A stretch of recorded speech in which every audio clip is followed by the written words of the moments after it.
Setelah 2 hari pencarian, seorang buruh tani berusia 77 tahun asal Banjar Bale Agung, Desa Yehembang, Kecamatan Mendoyo, Jembrana, akhirnya ditemukan selamat.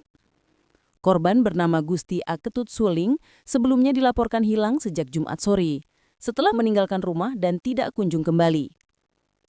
Laporan kehilangan segera ditindaklanjuti oleh Polsek Mendoyo bersama warga dan relawan yang melakukan pencarian di kawasan hutan Banjar Dinas Iebuah, Desa Yehembang Kau.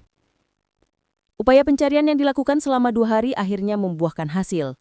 Pada Minggu pagi, korban ditemukan dalam kondisi lemas namun masih sadar di dekat kawasan hutan. Korban langsung dibawa ke Puskesmas I Mendoyo untuk mendapatkan penanganan medis.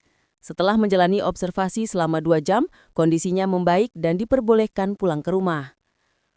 Lokasi penemuan yang cukup jauh dari rumah membuat proses pencarian berlangsung cukup lama. Hingga kini, pihak keluarga belum mengetahui alasan korban meninggalkan rumah, namun memastikan kondisi korban sudah stabil dan dalam pengawasan.